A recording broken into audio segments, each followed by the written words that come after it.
style is that he tends to be an absolute chump. He is one of the worst players to play in tournament play ever, probably the worst world champion of all time.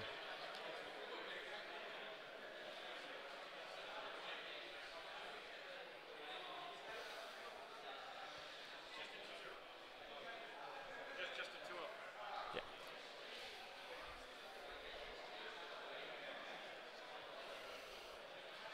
Yes, indeedy, Mr. Walsh. Look at him shuffling. Look at those nervous hands as he's shaking, trying to put his cards down in the right place. He's overwhelmed by the competition. He does not feel it. I had a quick chat with Justin just before the game. He's playing a very experimental spider deck. No, this is round 3. This is round 3. So Justin's sitting on 2-0 and Inaki Azara is sitting on 2-0. So this is a top table match that we're bringing you now. So like I was saying, table 21 in fact. But they're both 2-0, right? No? No. We just select the match. It was given to us by the judges. Oh, okay. So this is not a top table match. I've just been corrected.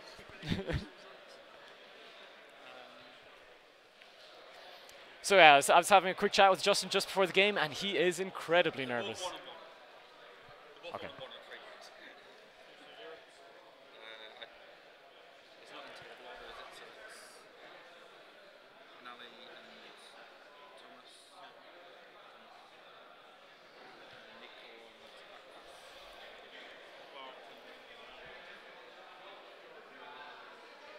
Yes, this is an experimental deck. I had a chance to go through it with him just before the game because I hadn't seen it myself. It's a very interesting deck. This should be an interesting game. This should be very, very tight. It's going to be probably a long game, and Justin, in recent years, he's always favored the long, drawn-out, heavy, intensive play decks. That he says it keeps him on edge, it keeps him under pressure, and he plays the best that way. In my experience, Justin plays pretty poorly no matter what the deck is. So this is going to be interesting to see if his predictions of the quality of his play is going to be up to his own standards.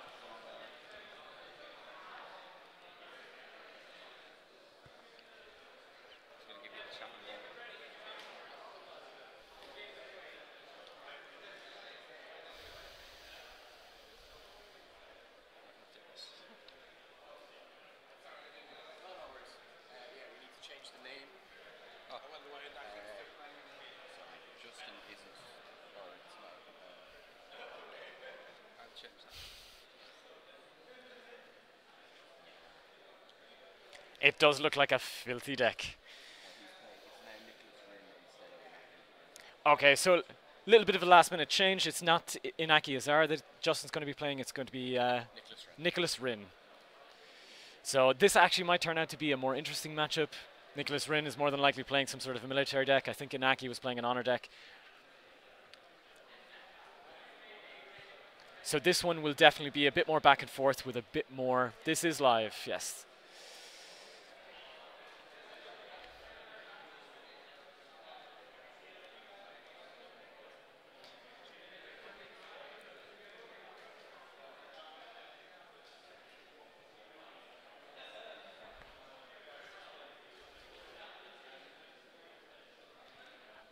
As far as I know, this is probably not recording. This is just being streamed.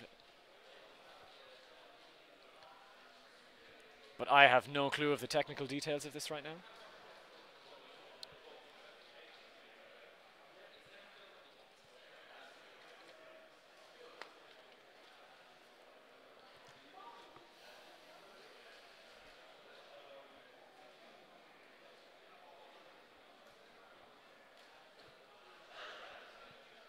Okay, so we're about to get underway here.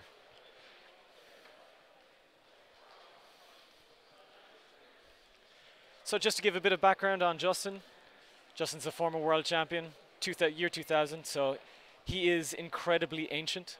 He is 40 years old, today in fact. So happy birthday to you, Justin.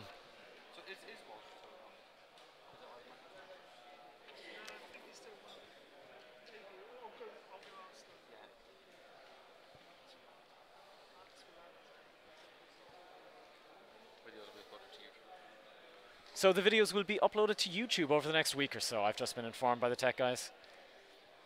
So you will all be able to enjoy this over and over and over why anybody would want to watch Justin more than once in their lifetime, I would be absolutely, yeah, I don't understand that at all. I've known Justin for a long time, and I regret every minute of knowing the man. Okay, so a fine goal start here from Justin.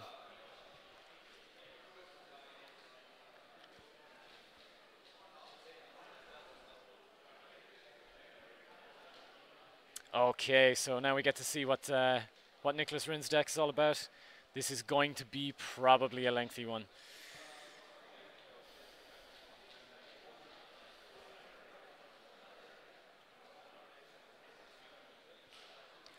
Justin does have, his deck does have this matchup in mind, so it will be interesting to see what he's actually going to do.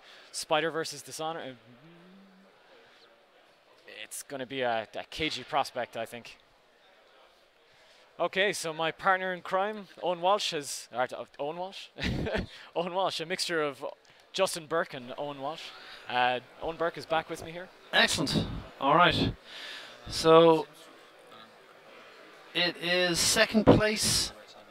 Second place from the Invitational, Nicholas Rin versus Justin Walsh.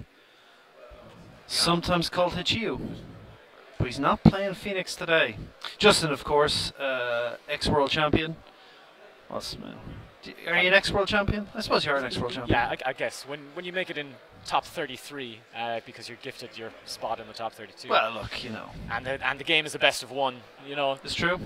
It's hard to call into question his, his credibility actually is very questionable as a world champion, in my opinion. Well, he is from Limerick. Now. He is from Limerick, and that is the most condemning thing you could possibly be.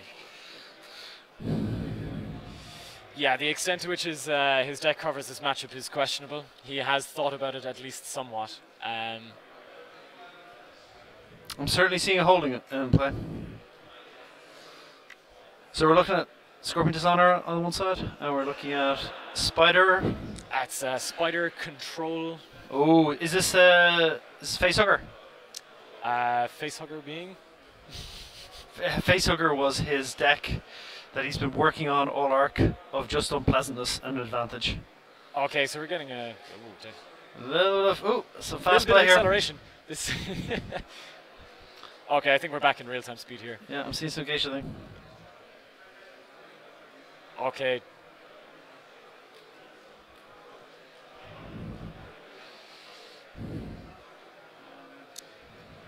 Yeah. Can't explain that.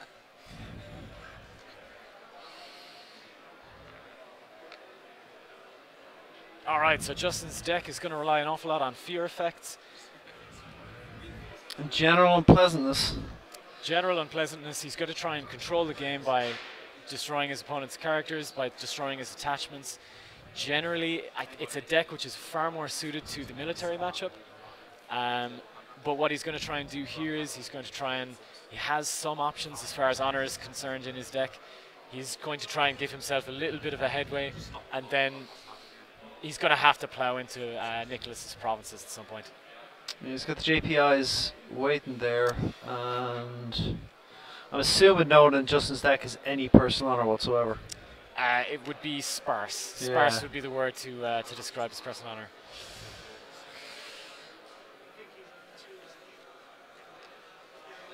So just brilliant cascades coming out.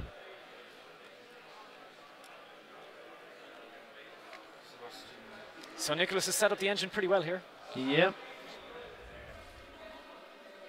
So Justin's going to get his PPG, I assume here. He's going to try and give himself One an out PPG honor-wise. and the truth to keep himself going.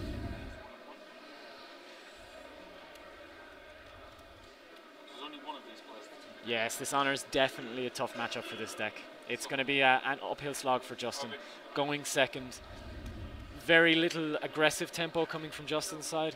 It's very much a sit back. Yeah, well, he's getting honor. He's going to try and build up his board, I'd say, first before, like especially with one side there. He is so in the wind trying to attack this turn. Yeah. So it is build up and do turn. Shintaro's coming out. The counting house is coming out. Yep. And the PPG is also coming in. So. It could be us talking. Yeah, we got people talking behind me. Is that any better?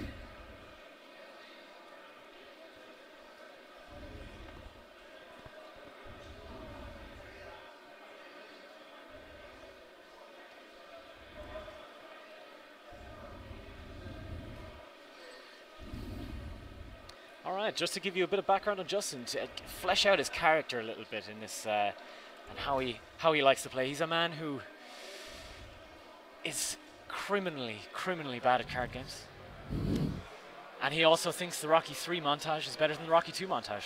That is the major controversy. The dogs, Justin. There was an abortive press-up competition to resolve this at Worlds in European Championships in 2012. It never actually happened. We're still waiting for that. We're still waiting for the resolution of that bet. Actually, you know, the performance of that bet. Yes, the carrying out of the forfeit of that bet.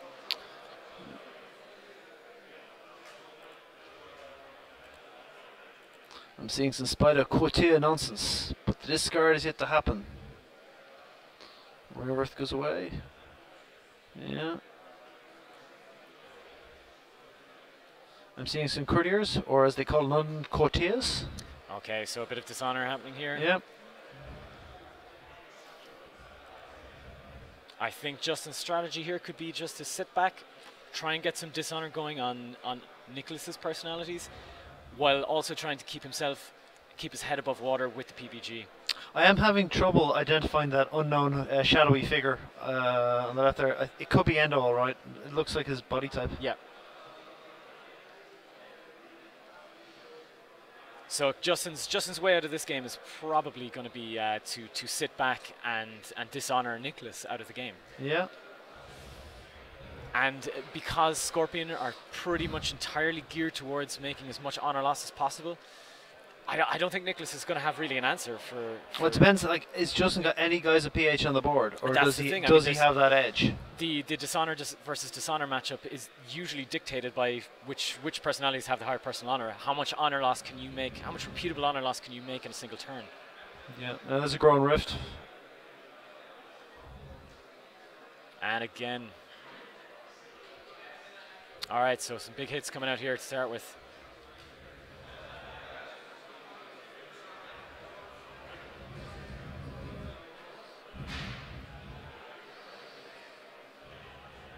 Okay, so Justin's playing his Fear Kata.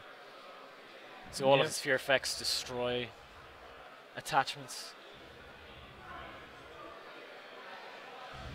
Again, the deck is heavily based on using fear effects to wear down your opponent if he's attacking you and to destroy his cards. It's a very defensive deck. It's great in a battle. I'm not sure how Justin's going to have to play very tightly in order to be able to come out of this one on top. He's going to have to be very careful with his honor losses and his honor gains in order to be able to have control over Nicholas. I'm stroking my chin here trying to figure out the plays.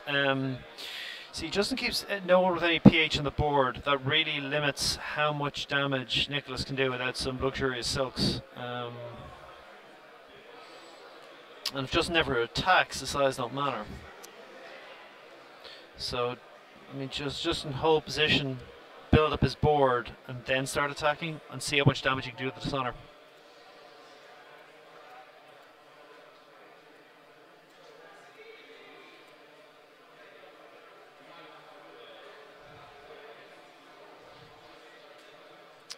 So he's going to get something back from his discards. Yeah. His holdings? Oh, he's just going to use his Brilliant Cascade Ins. That's not his discard. That's his holdings. That's his holdings. So Nicholas has set up his economy very well this game. Justin's one complaint so far has been that his gold, the economy of the deck, has not been serving him well in the previous two games. He has been able to eke out the wins there, but he has been behind, economically speaking, in both of those games. So it'll be interesting to see here whether or not that's going to affect him again. Yep. Nicholas is just on -8.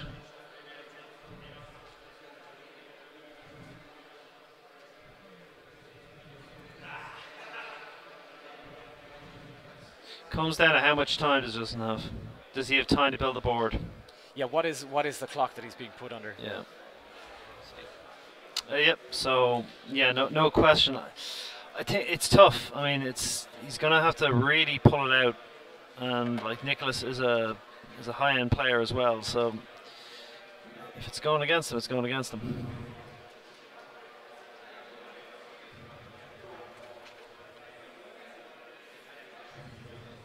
Mark, I will check once we're done commentating on this, and I'll give you some word. So Oh, Justin Mark using his Armitage is PPG. on. From now.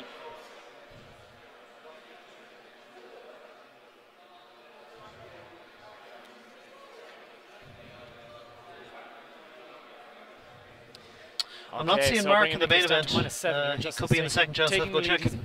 He's probably a turn behind in the honor run, in the honor, on the honor clock. So he's going to have to make a big jump here in the in dishonor in order to overtake Nicholas and to overtake him on his turn, basically. Yeah. Well, Justin's got the honor again. That's the one thing he's got going for him He here. does have a way to claw himself back. It's being on Twitch channel. We're being live. I've only recently started. The video will go on YouTube over the next week. It'll be 6 for it. Twitch is.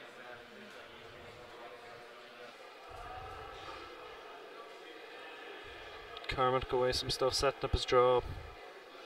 Checks his gold.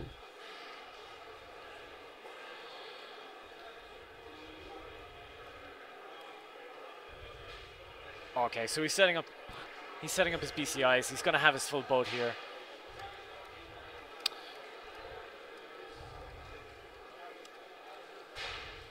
What do you think going next turn? Is it going to be the make or break turn for Nicholas? No, I think next turn is, you know, going to apply the choke a bit more, and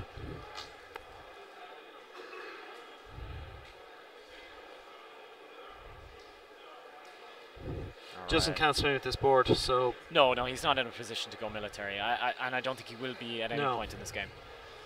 So it's going to come down to dishonor versus honor, dishonor versus dishonor. Who is going to get whom down to -20 first? yeah.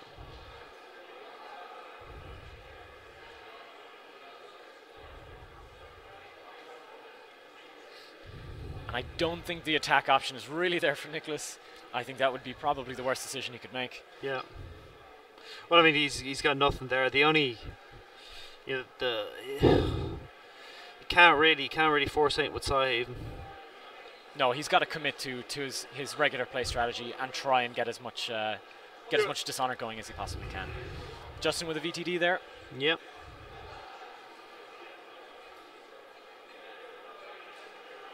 There are some cards he does not want coming back. Mercantile. Yep.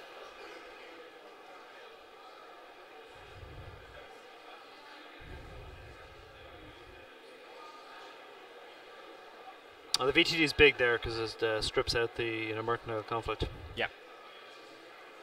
Yeah, those additional honor losses that are going to come from that are going to Yep. be huge.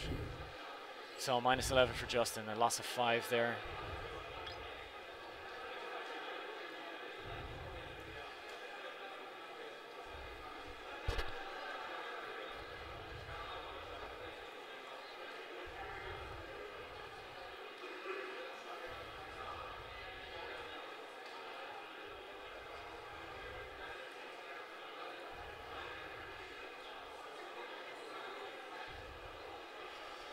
Yeah, so not much more movement apart from the BCIs from Nicholas. I mean, he's not really. He's focusing on his dynasty phase already. So I mean, he Yeah, setting up another hit for next turn, I'd say.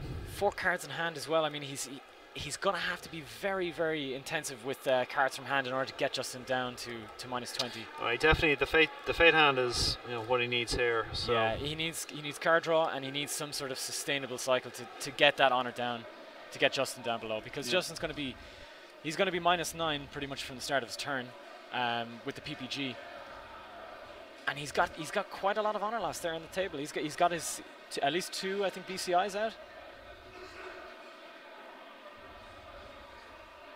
So I think he's slowly but surely taking advantage in this race. Yep. It's like how much reusable. Nicholas has got 1 luck silk out, I think, and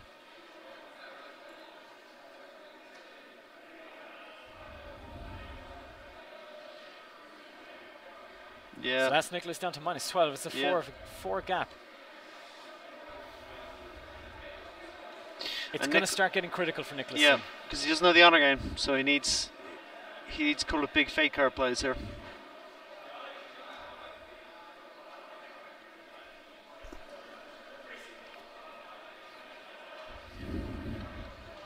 Justin could even grab the favour as being the least scummy. No, he's gonna go straight to Dynasty. He's not gonna. Okay, he's gone up PH. Yeah. No, it's not a BCI. I think it's just Lux Silk is ticking Justin. Yeah, okay. But Justin's using BCI. Justin will be using BCI against the soul of Shizuka, is it? Yeah. Because she has personal honor. So Justin's able to drop Nicholas slightly more than Nicholas is able to drop. But I think Justin only has 1 BCI, I think, whereas Nicholas I think has 3 BCIs. So it just means that there are no Spider or PH showing up today. No. There will be no proclaiming from Justin today. Yep. Justin's matchup versus Military it's still a long game, but it's a deck of attrition. Yep. It's not going to allow you to have any attachments. It's not going to allow you to have any tempo. Whatever you invest in your personalities is basically wasted resources, because the deck is just going to seamlessly strip things down. And then it's going to start chi-deathing personalities. VTD to remove the Samurai trait, Wounded in Battle to kill guys, lots and lots of chi effects and chi death, and then lots of fear effects to destroy them as well. Yep, certainly the case.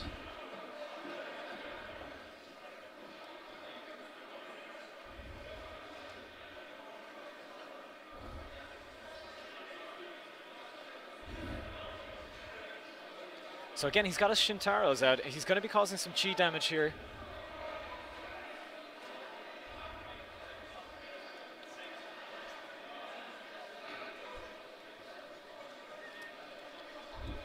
So Justin down to minus 14. Yep. But that's okay. He is still more stable than Nicholas's. He was lucky to get that 1 PPG very early. That's going to... How early he sees that card in this matchup is basically whether or not he's going to win this game.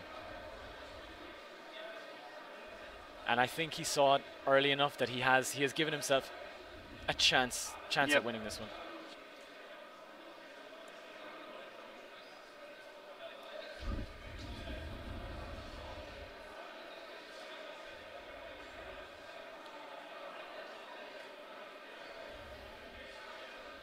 So Nicholas is probably feeling the pain on an interpersonal level here, as Justin is one of the most abrasive personalities I've ever come across. Probably the most horrible person to play against ever.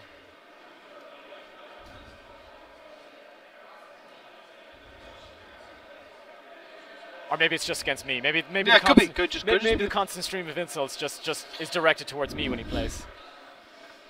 It's been known to happen. It has been known to happen. All right.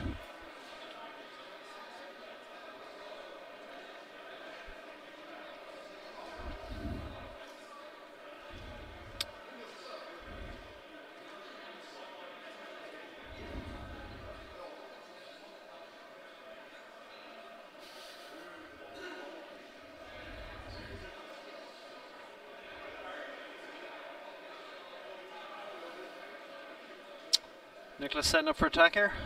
Setting up for attack. Oh, this could be very, very interesting here. He must be feeling that his honor's getting away from them. Okay, so Nicholas is probably thinking that this race is... If he can take out the PPG and the other fortifications, life gets easier. Exactly. He's got the Shizukas to hit 2 of the guys and stop them from assigning. This is going to be very interesting because this plays directly into Justin's hands. This is going to really, really damage Nicholas. If Justin can come out of this... Justin will come out of this on top, I assume, in this battle, because there is not going to be much in the way of battle actions coming from Nicholas' side, I don't think. Nothing meaningful, and Justin is just going to plow through his people. He's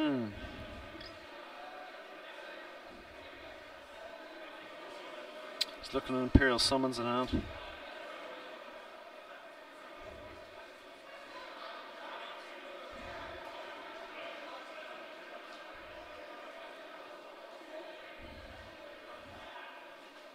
Yeah, Andy's from the same area as Justin. Yeah, myself and Justin live in the same town. We play in the same play group, so I've known Justin for quite a long time. Played a lot of L5R against him, and I have nothing but disdain for the man. I can only imagine that Justin's advantage in this battle is just completely out of proportion. It's significant, I'd say. I mean, Dishonor plays battle actions, but they're generally speaking more on the defensive line. Now, the only thing, if he had two, he's going to double Imperial summons him out, and that's basically going to give Justin a very difficult choice for defense. So he's going hell for leather into the PPG. Yeah. Justin's dropped to -16, so with the defense, yeah, because Justin's Shizuka. So Justin needs this PPG in order to stay in the game. This is his only hold really on the game. I mean, like Rin's got 2 cards in hand. If those were both, say, the courtier one, the Baz guy, and you gain or lose 2, that'd be pretty brutal. Justin's going straight for the jugular here. He's going straight for the personalities. Yeah. So ramifications to go home. So Justin loses 2. -18, but like it's just put him to -20 ain't enough. -20 is not enough at this point yet. Yep. Exactly. He's got to crack the province with Nicholas with only 1 card in hand. Send him home. Get the force penalty out. And that's probably going to be enough to save the province. I'd say so.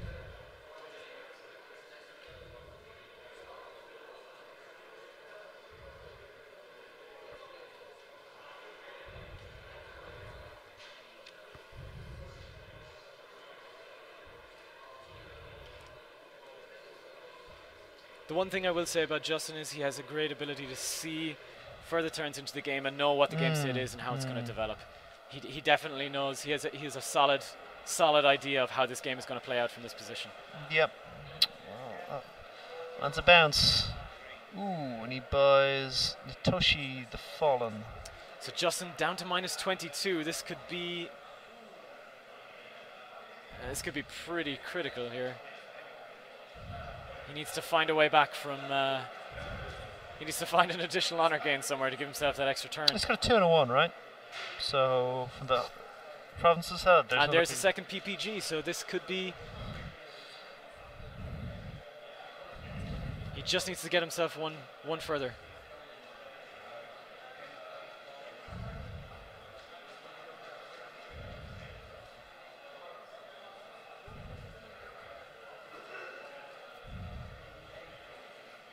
So Justin gets himself back below -19. Yeah, so what's he got? Ooh.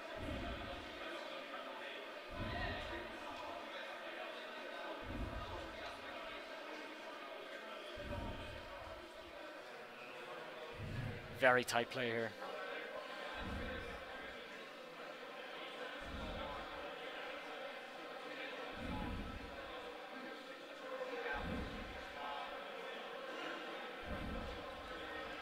It's basically on a knife edge. If Justin can survive this turn, I feel like he's probably going to take this one. I mean, Justin's got to be looking, can he drop Nicholas? He needs 5 points and... Oh, wait. And there's the concession. I think that's it. Justin's going to scoop. Was there a loss on the board? There must have been one additional loss on the board. Justin can't see himself coming back from it.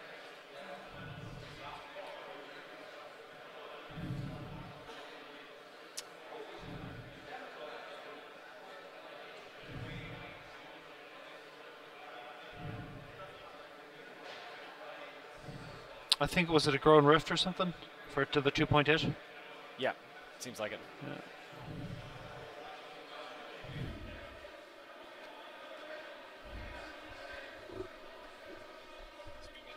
Yeah, let's go forward, Justin.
Okay, so we have our victor here, Mr. Nicholas Rin. Hey. Can you take us through the game? Oh, I didn't think it was an honor or dishonor deck. So basically, I think what he did was to assume an honor with opportunities against other honor players, also players to dishonor them out. Yep. So yeah, honor and dishonor holdings both. Yep. And I started with Heart of Disgrace, which is no-go against this setup, and I just didn't know. So yeah. I thought I lost in this instance, but I got all 3 mercantile conflicts. I got all my 3 throwing rifts. Yep. And this was like the last-ditch effort there. And there was this turn where I had the Nitoshi, the Cult of Magic Nitoshi, in my provinces. But I had the newer one, so I couldn't play him. So I had to get rid of that. So I had to attack and hope that he'd kill it. And his problem was if I would take the province, I would win. Yeah. And he didn't know whether I had another ramification, so he had to handle me somehow. Yeah, yeah. So you just put him in a really tough position. That was a game mistake. I shouldn't have went home with my quarter because I was buying another quarter anyway. Okay, So, so let's start all anew. again. So Yeah, take again. us through a little bit of the game there, Nicholas. I didn't read the game right. I thought his deck was a completely different one, so I played House of Disgrace first turn, and at this moment I think, whoa, I just gave him 4 on the loss, which is a lot in this matchup. How can I win? And against military spiders, I keep all my, how are they called, where you have to descend, you discard a card, you lose honor. And if you cannot gain honor, these are very important. But in this matchup, they are cool, but not that important. No. So I had to ditch them because I had to see my Expedited Silks, and anyway, it came down to me getting all 3 mercantile conflicts, him only being able to get rid of one with Victory to Deference. I got my Kamiyoi, which was very nice. I got the Scorpion armor, I got everything, but it just does honor loss by themselves. Yeah. And the key turn was where I had Nitoshi and this other guy, though I could in Dynasty potentially do 5 loss. But I could not play the Nitoshi because I had my newer clan champion out in game. I had to attack and hope that he would kill it. Yep. And his problem was he couldn't just let me bounce or take the province because there were his honor holdings, he would have lost then anyway. Yeah. So that was extremely lucky. So there's a lot of Even though there was a game mistake, I shouldn't have withdrawn with my last courtier in battle because it was 1 honor loss more. Because in my stupid head, I thought I had no straight courtier anymore to perform the mercantile conflict, but I was buying 2 new ones. Yeah, yeah. So there's a lot of chatter about Justin's experimental deck, and he was. This is sort of a secret build that they've been trying to build up through. Yeah, it got me pretty nice. If I didn't Heart of Disgrace, would be much smoother. Yeah. So you were predicting just mulliganed these 2 guys away and stuff. Yeah. So you were expecting it to be a lot more aggressive, a lot more. I was expecting it to be military deck because I have been playing against military spider decks sometimes. Okay, even though it made me wonder how did the military spider deck come up there. Yeah. But anyway, now I know. And yeah, if I know the matchup, it is much more doable. Of course, he could have he could get a lot of more honor holdings. Yeah. So how do you feel about your next matchups? Do you think you're going to be... I did not practice that much. Of course, I get the Kotei season, so I got a lot of experience with Ivy in general, but not that much in Alliance sense. But our local play group, especially my brother, we're very strong. We're few, but it is very nice to practice with him because. Like he's a world-class player, so everyone, me too, basically. Then because we're like getting up and up and up and up together, so we're profiting from each other. And so I hope, even though I'm 3-0 now, so chances are pretty nice. And do you think Dishonor? Do you think you can take it all the way with Dishonor? With the honor, nah. It is. I don't think I can take it all the way with this deck now, because in another Dishonor matchup, it is very important who starts the game, and that might be very random. And I just didn't practice against a large pool, even though my brother's a very nice practice partner and so on. We're just like 4 people in a local play group. We don't know a lot of matches, and with line sense, everything changed a lot. So we are basically playing blind. We just predict what would come without any tournament experience beforehand or what other players are playing. We're not reading the international forum that much. The German forum we read a lot, but my brother's like at Kabuno Pot, I think he's there sometimes, so we get some of the international stuff that's going on, but it's very difficult from all the things that are posted in the international forum to see what actually is good and what just dominates a local play group. So that's difficult. Playing in a micro environment. We were, and I don't expect to win all the way.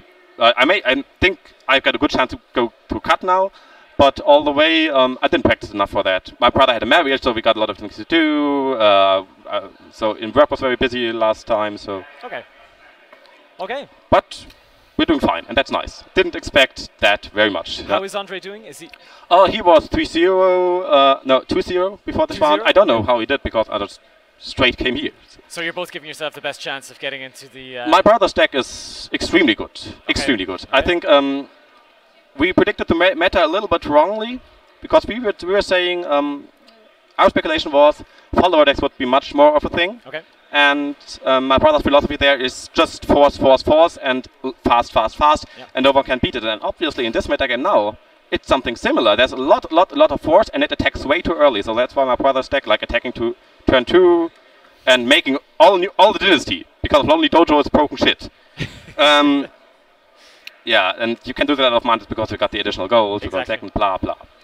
So this deck, I got high hopes in that one. For me, it's just Shibatsu Dishonor my style, which is like for Dishonor, you cannot make that match of choices. Yeah. Yeah. So I play it if it's a mirror matchup. We can basically roll the dice. So that's why I think I cannot come up there. And there are a lot of. Out of spite, it was handleable, but for example, if Crane Honor players will play Dishonor holders, I can just fold. Or maybe if they get really good military and the stall is very long, or play all the honor holdings, every fortification in the game, and that's difficult. But for me personally, I despise fortification decks.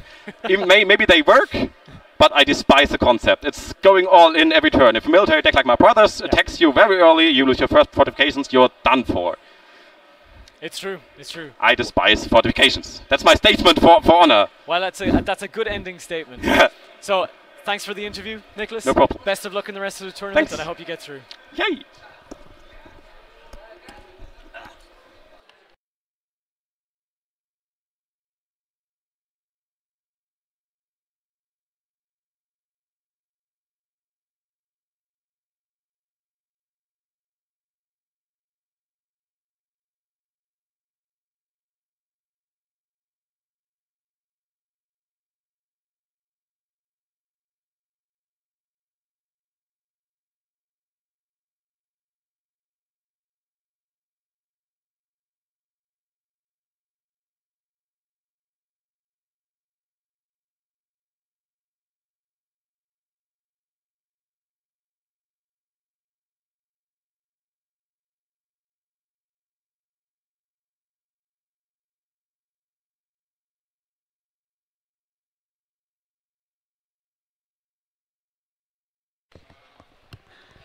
Just to clarify on some of the comments there, both players were 2-0 going into the game. The table number wasn't in the 20s. And now, obviously, Nicholas goes ahead to 3-0 and Justin's down to 2-1.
characters that we change on this piece.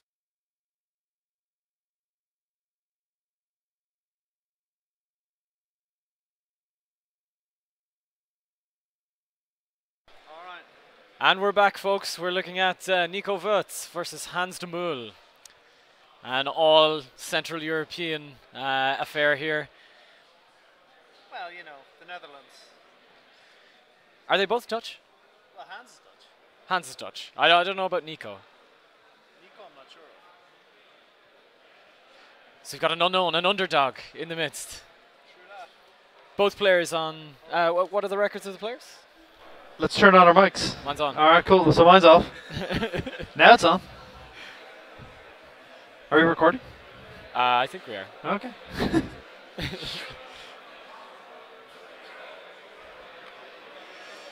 So I've got some dragon on dragon action. Hey Jeff, how's it going? It's Mantis on Dragon. Oh, Mantis on dragon, sorry. So starting with the Ring of Earth in play, we can sort of see what's going on. Literal here. dragons would require a reprint of my favorite L5R card, Flight of Dragons, in which when you play it, all dragons fly away. Brackets are destroyed unless they are Dragon Clan personalities, unless they're also dragons. So Tagashi wasn't getting out of that one.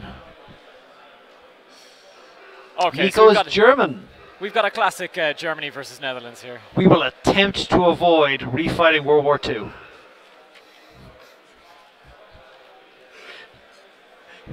From Gießen, okay. So it's from the Rins playground. Ah, from Rins. Rins dominant here today. All over the Invitational, all over the top table. It's both 3-0. Both Are they 3-0. fighting it out on the top table? Not yet, I don't think. I would imagine pairings for them for round. I've got one that's several. Cool. Ooh, hand under the table. Controversial.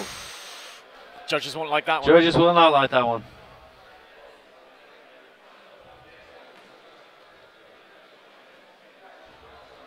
Looks like they're both slow playing each other. Yep. Taking No their one time. wants to take an action. That or the judges have not announced time in the round yet. Hans is. Hans is on 3-0, I'm pretty sure. Yeah, Hans is 3-0. Nico is on 3-0. So this is a top table matchup. Yep. It says the water from table you can start any system. All right, so we got a glimpse of the unicorn coming up. And that's not the greatest holding start in the world. No. Welcome to Cycle Country. Population those guards.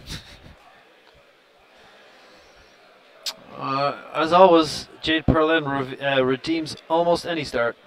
Is that Family Library? It looks like a family library, yeah. A family Oh, sorry, Family Dojo. Family Yeah. dojo. The follower booster. Okay, so we're going to see some followers here. Yeah. The Rins were saying, or Nicholas at least in the interview was saying that they were expecting to have a lot of followers in this environment, so this deck... Ooh, first in Ring of Void. Ouch. Oh, this is going to be interesting. That's an interesting play.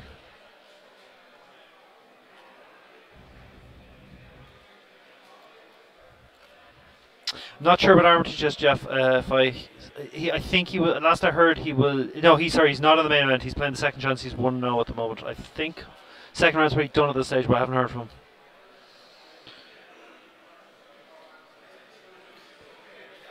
So we've got Earth and Void.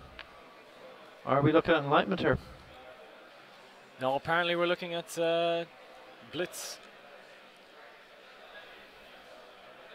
It's a good deck. A lot of 3 force, 4 gold guys and Dragon. And you know, make a reliable platform for followers. Blitz is my personal favorite of L5R decks. I mean, who actually wants a game to go longer than 3 or 4 turns? Or 4 or 5 turns? Win fast or go home. That's the it. problem is... Interesting. Problem is, it often leaves you with, yeah, uses extra money from the Mantis, but probably the best balance to the go in second abilities. That extra 2 gold, replicating Bamboo Harvesters effectively, is has proven to be one of the stronger going second abilities. Yeah, it'll be interesting to see what develops here, whether or not Well, first of all, whether or not the Dragon deck is a Blitz deck. Is in fact a Blitz let's deck. see. I imagine Hans asked himself that same question. Is this a Blitz deck? I mean, he saw his Fate hand, or 4 pieces of his Fate hand. Yeah, he's seen quite a bit of it. He's seen him ditch the Eggpan coup there. Zancho, yeah, look like follower Blitz. All right, so we're going to see a bit of action probably next turn. I'd say we're going to see some followers come up, and well, maybe not. Like, he is down cards with the Ring of the Void being there, but that's gonna vanish. Yeah, basically by the time he's going to start his first attack, he's going to be almost back on pace as far as cards are concerned, and then the advantage is just going to be pushed. Pretty much, it starts to snowball there. Oh, did he have it? Did he ditch any Frontier Farmers or anything in that hand? I didn't see exactly what he ditched, but I'm seeing a Zancho there to buy and a bunch of holdings. He's got to be looking at making just gold, which is, you know, for a not Blitz great deck, for the though, Blitz deck. if you want to put the pressure on early, do you want to get those guys out? You want to get those followers on? I'm not sure that playing the Ring of Void was his best choice there. If he had followers in hand, that's a risky play with Ring of Void, because you're putting the fate of the game in the hands of what you're going to draw on your next 4 or 5 cards, without any information whatsoever. Yeah. So that was a big gamble on his part. And if he's not drawing into followers, he's not putting pressure on provinces. Well, Ring of Void is kind of a turn 1 thing. It's like turn 1, or you're waiting for quite a while to make a payoff. Yeah. Well, it's just throwing away way too many cards.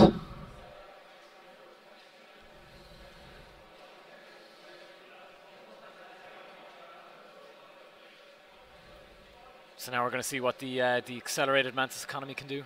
Yep, he's gotten a very solid gold start, and it's just going to start paying off now.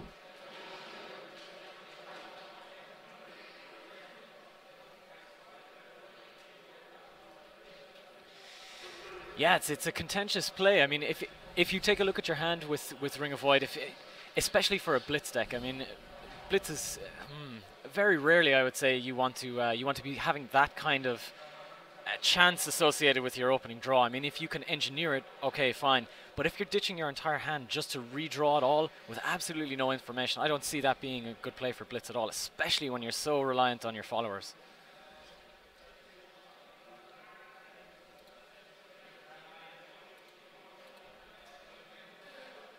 We'll see though. We'll see if the gamble pays off. I mean, he's got his mid and late game set up with card draws. Ooh, so that's not what he wants to see.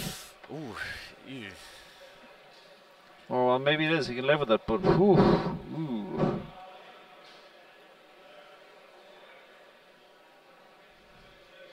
He wanted 2 guys there.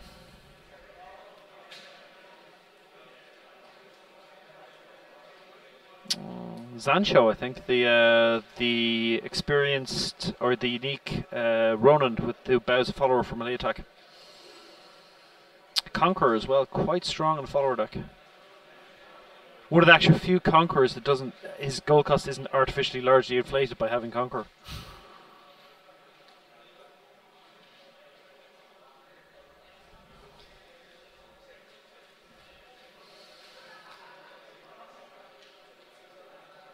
Okay, so a VTD with a cycle. Yeah, with 4 gold in pool. So Or 3 gold left in pool, yeah. Taking away the ability, just so you can't get any more free gold from the Mantis side.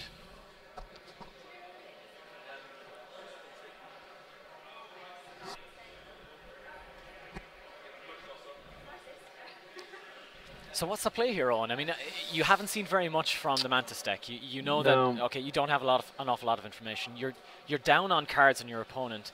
You are a Blitz deck. What exactly is the strategy from here? If he doesn't have the attachments, he is going to go through. And if he doesn't have the attachments, he's up against it economically. The Mantis has had a better gold start than him. And he's got 3 gold left in pool, so he's got to be thinking about attaching one of those followers. He's got to really drop 2 followers to go take a province, unless he's got a force boost as well. I didn't see his hand that well, and that's risky.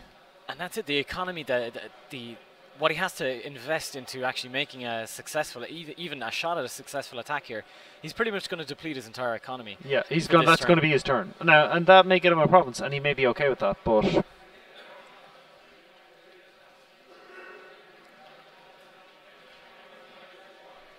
What he doesn't want to see here is an An unsettling Gavin, Imperial, I'm sure. is that the guy who's 2 force follower, +1 force if you control a dojo? I think. So 3 force, he's 6 force now.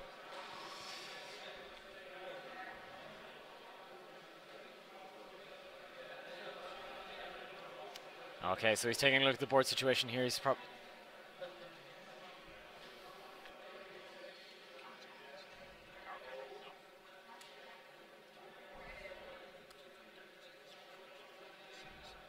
Yeah. Nico hasn't played in a while, which is why he has to keep reading cards. So he does have a play here on. I mean, he does have his family dojos. He's Expensive he's got some fast. force. Yeah. It is an investment of his entire turns production. But if you look at what's in his provinces, he's not actually going to need too much an extra No. investment in this game. I was wondering, was he going in for, he's going to attack, drop 3 followers with the one that recruits 2 followers, 3 if you're 2 for elephants, 3 if you've got your commander, and then pop a family dojo that way. Yeah, he's dojoing up. So he's dojoing up. Okay. No, wait, he's Oh, not. and he's going to He's go. not. He's going through. He's going through the right Yeah. play. I think they're on. Yeah, I think so. If he's going to have any sustained pressure in the rest of the game, he's got to get at least a legitimate attack that's not going to cost him his entire hand or cost him all of his production.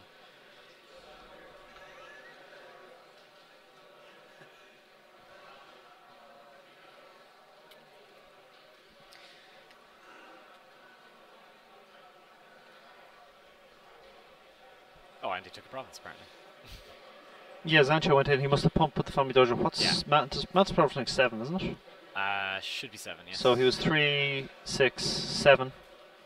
Must have an extra 1 from somewhere. Okay, some more followers Family here. dojo was 1. Was that a? Must be a force pump off that. Was that?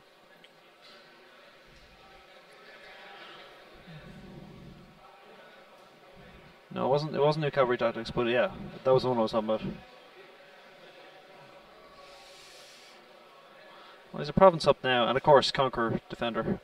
Yeah, the tempo shift that he's going to have with Conqueror is just going to keep him. It's going to make him stable in the game, basically. And the send Mantis. home, not very much of an option because of Ring of Earth. And the Mantis, that. What that? Well, okay, Famous Bazaar might throw up something useful, but he's got two chumps, you know. Yeah, it's going to be interesting to see how the Mantis player, how Hans plays his way out of this one.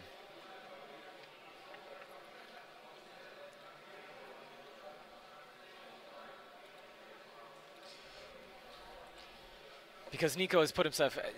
Maybe that void drop wasn't the wrong decision. I mean, he has the ability now to invest an awful lot of cards in his attacks and be able to sustain it throughout the game. Okay, a province on the bounce there from Hans de Mul. Is that Elfin Cavalry or? I think so. Yeah. I think so.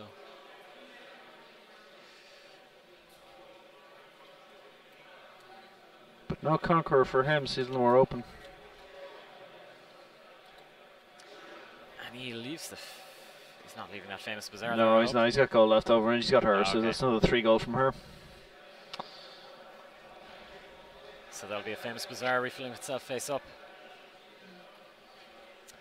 Not bad. If he's got the gold, not bad. So again, though, it's a send home personality, right? Yeah. So Naval that's send home. Naval send home, but it's heavily costed with the bow, and It then he's got is. the Ring of Earth. So I mean, that card is almost blank.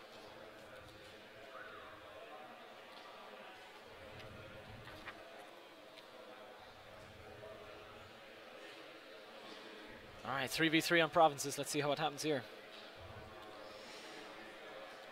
Frost Dragon Festival?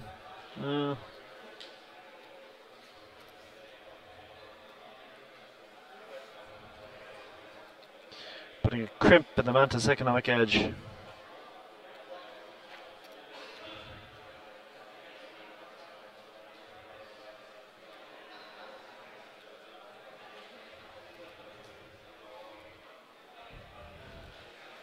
It begs the question, Owen, will there ever be a legitimate battle in this game?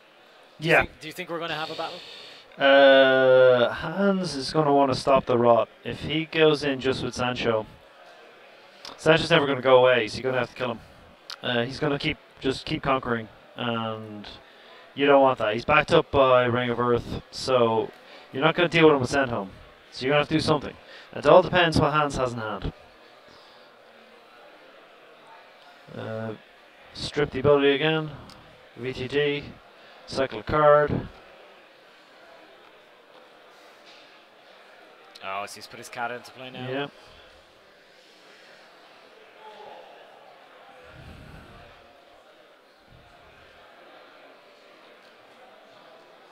And here comes the attack. Okay, he's going for it. I don't think we're going to see a defense here, are we? Depending on how good Hans's hand is the thing.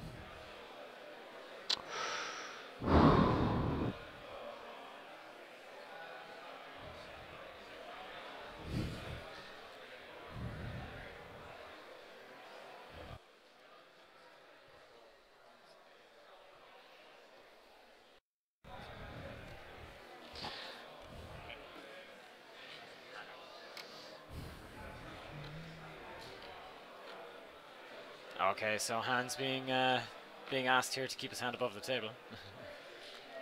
Nico, sorry, my fault.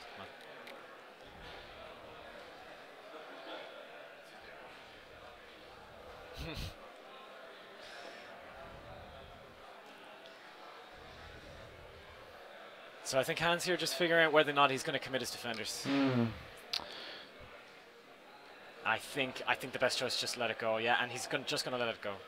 And for some reason, Zancho is. Zancho is not bad. Zancho is not bad, but. Oh. Hans pointed out. And a nice, very fair play there. Well, no, Hans got it correct. Technically, under the floor rules, you know, they're both at fault. Yeah. If a mistake like that gets made.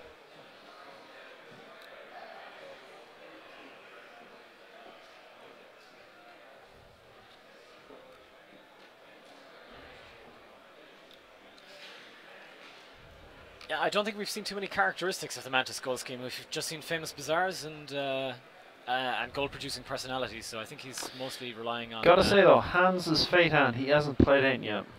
He hasn't. We haven't been able to see anything that he has in hand. Maybe he has some answers here. He just needs to have the right amount of presence there in the battle. He's played, sorry, he won't play one faker, he's just one follower, that's it. So we gotta see, does he have any answers? Okay, he's at least getting a personality this turn.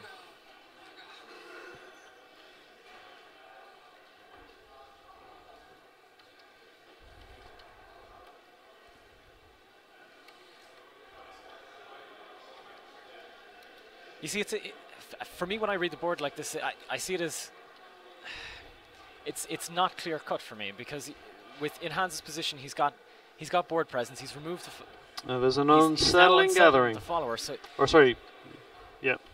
unsettling gathering. He's got good amounts of presence, and Nico doesn't have an awful lot of presence there. I mean, he has two guys or three guys now. Sorry, and he has to be putting the pressure on every single turn. Zancho without a follower is blank. The other guy is just a 3/3 body. There he goes, pops on Cohen's staff. Okay, it's. Nico's got no gold open. No, he does. He's two family dojos. Two family dojos, but no followers. Yeah, but he could attach as an open.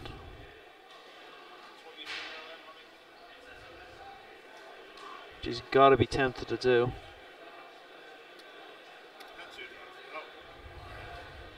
Oh, so he's going for two.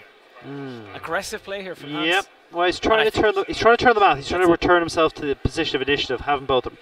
This also, in many ways, forces the defense of Nico. And Hans is thinking, I've got 6 cards in hand. Sorry, 5 cards in hand at this stage. Nico's got 4 probably, and I've got better board presence. That unsettling gathering is probably the tie turner, really. Oh, it's a huge card in the environment. It's a huge swing. That's huge. It gives him the ability to confidently swing for 2, and it just destroys Nico's position on the board as far as his how aggressive he can possibly be.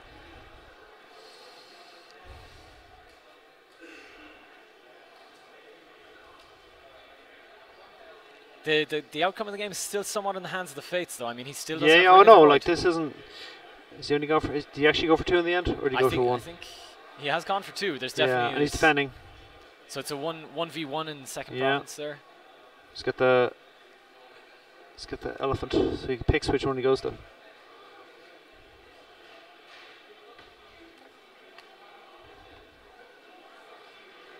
Into Zancho's battle, makes sense. Yeah, I don't see very many defensive cards here being played by Nico. No. I I'm looking. I see his hand. I see 2 incapacitation. two incapacitated. I think there's 1 treachery and deceit there. So yeah, and the straighten the. and there goes the second province. This is where it gets really interesting. So, how many followers? The question is, it. how many followers does Nico have? That's Can it. he swing back and crack a province? This is like Unsettling Gathering being huge again. That collab master-like effect in a format where a follower is usually worth a guy. Yep. Huge. Nico's got a glimpse of the unicorn now. This is not the position he wants to be in.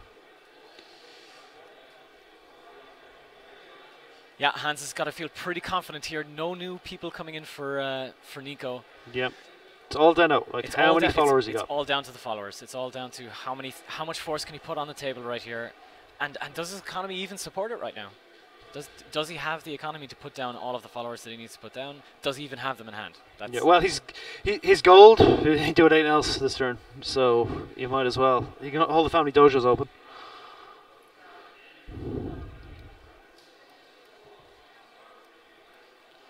And even still, it's not a clear-cut situation here. No. I mean, you've got a guy with Cohen staff and a follower. Yep. There is a presence there to defend. I think Nico is going to find it very tough here to break the 2 provinces, even if he does get followers. Yeah. But I mean, him sitting back and defending is not an option. Not with his fate hand. Like, and he can't bluff it. He has to be aggressive. Okay, what we got here? So What was that? Huh. So he gets a follower on the board at least. Yeah, with Sancho, reactivates his melee attack.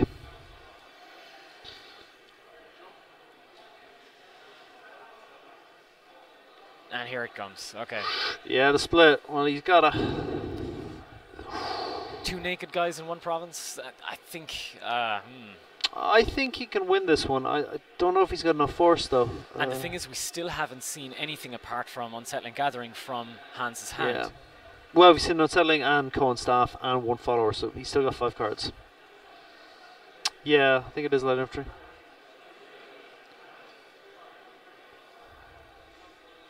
Interesting defense.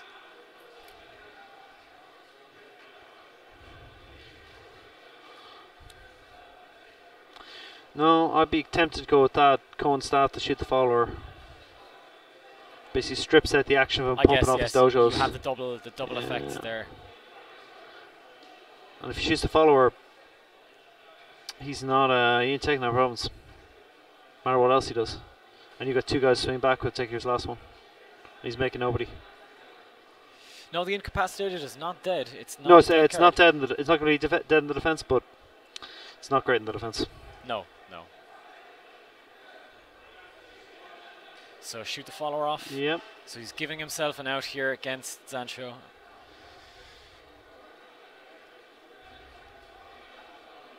Follower's expendable, so it's not light infantry. So I imagine the play here is to incapacitate it, the Cohen staff. Yep. Try to remove presence. Yeah. Kill the guy, get as much power position as you can, but it's not quite enough.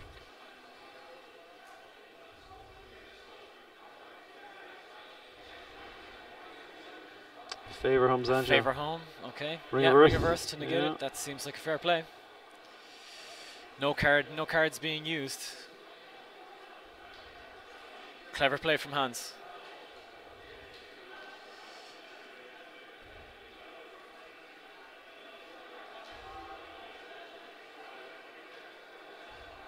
Ring of Air straightens him.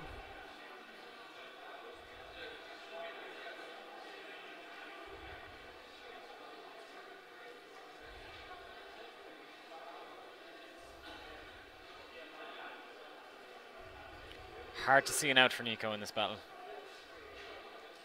I mean, he's not going to lose the battle, I don't No. think. But it's not going to gain him anything. This battle is not going to gain it. And actually, it's just going to lose 2 cards for him. Pretty much. Three cards if you count the follower.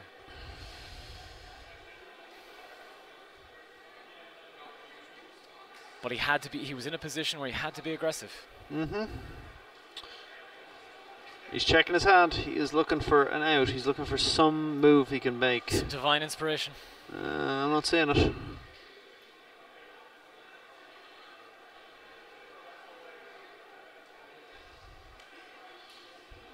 Second incapacitated.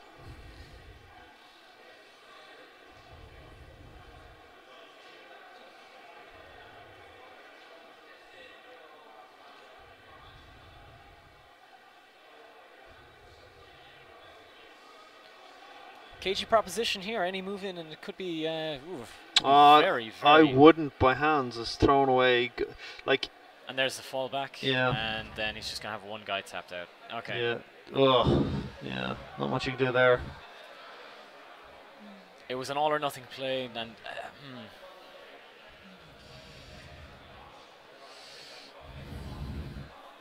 I think he was just sort of seeking for the misplay there from Hans. Yeah. Well, different block maybe, but yeah. Hans was not taking a bait.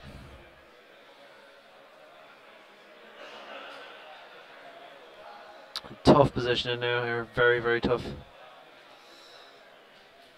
Yeah, blitz deck that doesn't get its blitz going early. Yeah. He's going to drop some followers now, I'd say, and see if he can scare off Hans. But with a 2-to-1 province advantage for Hans, he's got to be feeling pretty comfortable at this point. Yeah, I think so. Because he's by another guy, so I mean, Nico's board position hasn't substantially increased. He could drop some followers, but he can't afford to not defend. So he has to lose at least one guy fighting that battle. Because his hand does not support saving the province any other way. So Hans can drop his stuff, go all in, and force the issue. He has dropped 2 followers, which is a good thing for him, but... Well, he's a chip in a chair, basically, at this stage. Yeah.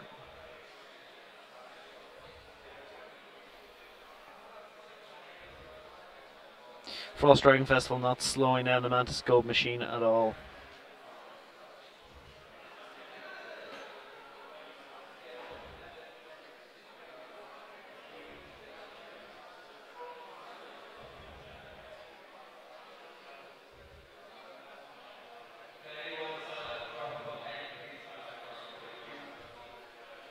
Yeah, I feel it's just academic at this point. Yep.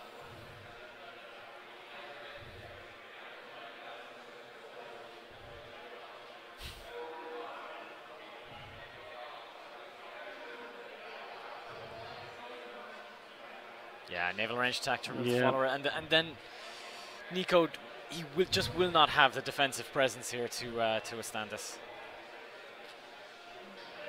He's putting a brave face on it. Yeah.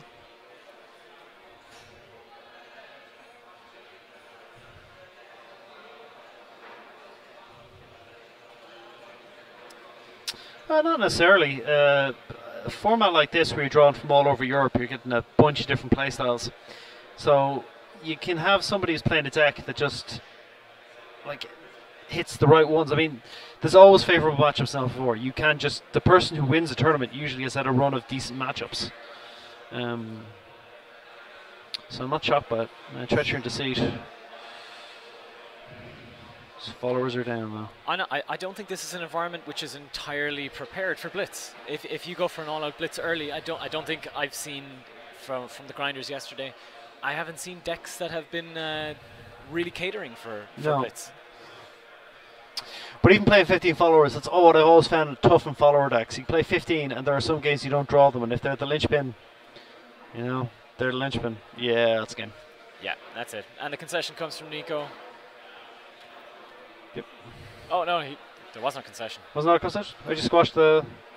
Oh, so he jumped. The army was crushed, and yeah, so he's left with just one guy on the board versus the Mantis Horde. Yeah. Let's go. Well, the Mantis Horde only is 2 people, but oh, J Pearl is not what he wanted to see. And there comes the concession. So well played by Hans. I mean, coming back from a lot of early pressure from Nico, losing that province there in turn 3. Kept his head, played it well. Yeah, big thing, unsettling. Yeah, huge moment of the game. Tight turner. Huge real moment tight of the game. turner in that game. That first swing enabled Hans to take second province and strip Nico's ability to defend. Complete tempo shift almost. I mean, it went from being a 50-50 game to almost entirely decided at that point. Yeah. Also, Nico's start, I would say, is not optimal for the deck. It was suboptimal. We could go back and question the Ring of Void play. Yeah, I mean, I actually think the buying Zancho play, I question a little bit more because didn't get him anything. Maybe the gold was wrong, but he might have been better off going, I'll just buy some extra gold. But if he's a blitz deck, he doesn't want to be surrendering your initiative like that, especially the Mantis who are going to have a gangbuster gold start. Exactly.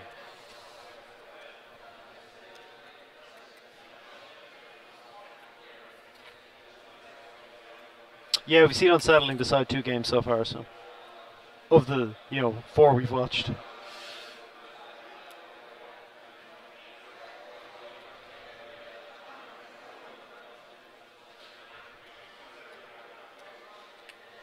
Later, Jeff. They don't know. Yep. Right, so this is undefeated going into this round. Alright, we're just going to put up a list of undefeated people going into this round. It should be coming up on screen now through the magic of computers.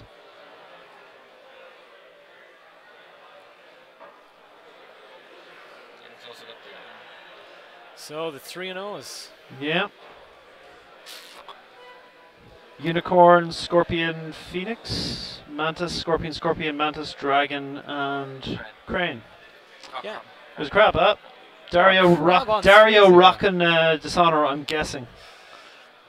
So Unless I'm very much mistaken. you've got to assume that those 3 Scorpion there are Dishonor decks as well, right? I'd be fairly confident. Yeah, I mean the Dishonor deck at the moment, it's got a lot going for it. Punches very fast. If it can handle the offense, I mean, blitz decks like Nico's hanging around are going to concern it a little bit. Yeah. But also, what's worse in some ways are slow build military decks because Dishonor can force you to the end game quite quickly. But if someone sits back, builds up, whoo, yeah, things can go rough for them. I know I found playing Crab Dishonor.